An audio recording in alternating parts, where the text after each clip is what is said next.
트위치가 뭡니까? 트위치가 그 게임 생중계하는 그 글로벌 CP사는 어떤 것들이 있습니까? 글로벌 CP사요. 뭐 글로벌 그 저기 콘텐츠 그 제공자들 그게 트위치입니다. 예. 예. 구독과 좋아요 눌러주세요. 망 사용료 문제는 어떻게 생각하십니까? 거기에 대해 입장이 있으십니까? 그거요 뭐 말씀 아니 방송통신에 대한 정책에 대한 위원장 후보자 아니십니까? 아니 그러니까요 그 망 사용료는 지금 뭐 저 ISP한테 CP들이 지급하는 게 망 사용료 아닙니까? 그럼 해외 CP사와 국내 CP사 간의 격차는 어떻게 해소하실 겁니까? 그거야 이제 서로 차등이 있으면 안 된다고 생각합니다. 그러면 방송사 수사는 해보셨습니까?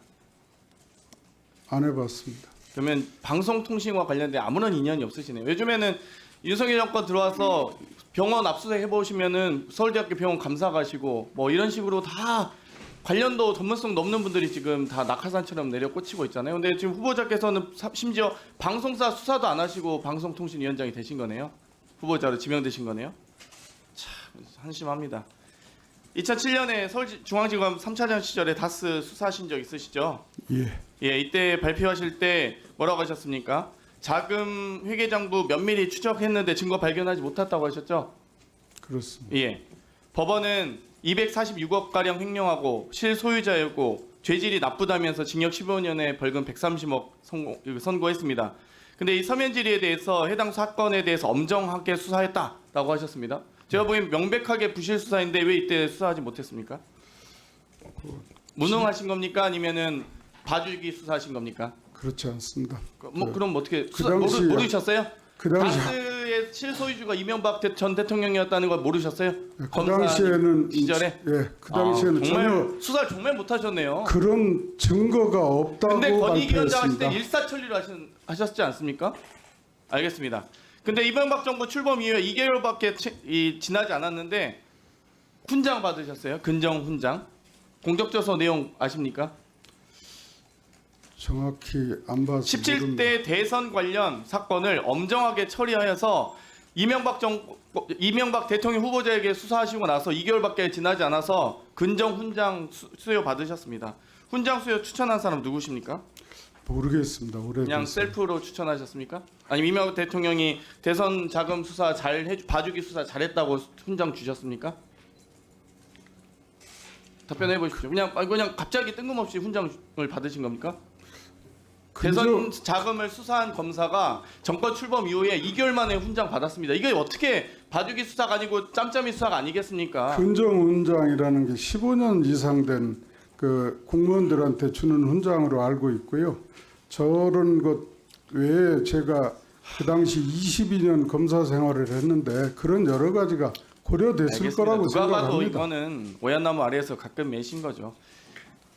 이 권익위원장 하시면서 방통위원장 후보자까지 아주 바쁘게 지내셨습니다. 이번 달 한 달을. 제가 보니까 국무회의도 가셨고요. 대면 보고도 받으셨고요. 또 정무위 전체회의도 가셨고요. 또 방통위원장 방통위 준비 사무실도 출근하시고 참 예결위까지 가셨어요. 권익위 예결 예산은 많이 챙기셨습니까? 제가 아무튼 바쁘셨는데 이 권익위원장 사퇴를 왜 이렇게 늦게 하셨습니까? 6일 날 원래 하신 걸로 저도 알고 있었는데 22일에 사직하셨더라고요. 그것도 비공개로. 권익위원장 그러니까 지금 이번 정권에 한동훈 법무부 장관도 주랭랑 사퇴하더니 지금 권익위원장마저도 주랭랑 사퇴하고 있습니다. 여기에 대해서 어떻게 생각하십니까? 왜 비공개로 사퇴하셨습니까? 임식을 왜 비공개로 하셨습니까? 그렇지 않습니다. 제가 다 알리셨습니까? 그것은 제가 알리라 마라 그렇게 직원들한테 얘기한 적이 없습니다. 서울과 그리고 세종을 그래서 오시면서 나중에 편하게 지내셨더라고요. 일부러 보도 자료까지 제가 미처 기자들한테 안 알렸다고 그래서 알겠습니다. 보도 자료 배포하라고 그렇게 얘기를 네, 했습니다. 근데 예. 권익위원장 왜 빠르게 임하시지? 왜 후보자 여유가 있으셨습니까? 업무 공백을 최소화하는 업무 공백을 최소화해야 됐으면 방통위원장 후보자가 되셨으면 안 되죠. 기본적으로 그건 당연한 소리고요. 지금 남영진 KBS 전 이사장 청탁금지법 위반 관련돼서 7월 13일 날 신고 접수 받고 나서 조사 착수 4일 만에 하셨습니다. 권태선 박문진 이사장 청탁금지법 위반 관련돼서 20여일 만에 조사 착수 바로 하셨습니다. 박민 KBS 사장 청탁금지법 위반 관련돼서 10월 16일 날 신고 접수됐습니다. 여기에 대해서 보고 받으셨습니까? 예, 접수 사실 보고 받았습니다. 네, 받으셨는데 왜 조사 아직도 2달이 넘었는데 아마 조사 착수도 안 하시나요? 이거 현 정권 인사라서 그렇습니까? 절차대로 하고 있을 아니 거라고 생각합니다. 전에는 이렇게 신속하게 권익위가 조사 착수하셨잖아요. 심지어 결과 발표 40일 만에 하셨어요. 근데 2달이 지나도록 조사 착수도 안 하는 게 결과를 1달 반 만에 내는 권익위가 왜 2달이 넘도록 조사 착수도 안 하냐고 묻는 겁니다. 절차대로 아니 그러니까 절차가 조사하고 왜 이렇게 있을 다르냐고요. 거라고 내로남불입니까? 생각합니다. 권익위는? 아닙니다. 그럼 앞으로 방통위도 내로남불로 운영하실 겁니까? 그렇지 않습니다. 그러면 김건희 여사 그 명품백 수수 의혹 아시죠? 영상 보셨을 텐데 청탁금지법 위반 소지 다분해 보입니다. 여기에 대해서 조사 지시하셨습니까? 보고는 받으셨습니까? 12월 19일 날 네, 신고 접수됐고요. 예, 조사 지시하셨습니까? 지금 권익위에서 법과 절차대로 처리하리라고 생각합니다. 그러니까 이게 내로남불 권익이었던데 지금 내로남불 방통위가 되어 가시는 거죠. 지금 이번에 권익위에서 권태서 이사장과 김석환 이사, 박문진 이사에 대한 이 행정처분하라고 방통위로 이첩하셨었습니다. 11월 21일 날. 그러면 이첩 당시에 권익위원장이 김홍일 후보자신데 이제 방통위에서 직접 심의 의결하게 되시는데 이게 내로남불 아닙니까? 아까 말씀드린 대로 그런 일이 생긴다면 법 규정대로 그렇게 처리하겠습니다. 그럼 방통위 운영의 2인 체제 운영에 대해서 어떻게 생각하십니까? 합의제 행정기관에 대한 개념 이 독임제가 아니지 않습니까?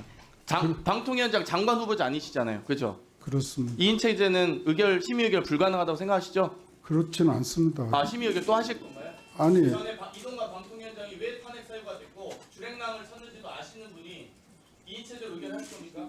2인 체제도 심의 의결 가능하다고 생각합니다. 안 되죠. 합의제 행정기관인데 대통령이 임명한 사람들만 가지고 여당 추천과 야당 추천이 있어야 합의제 행정기관이 완성되는 것이죠. 법률가인데 그것도 모르십니까? 꼭 바람직하냐의 여부는 차치하고 법률적으로는 문제는 없다고 생각합니다. 장관 수사관을 하셨어야 자, 대통령이 하셨습니까? 시간이 지났습니다. 예.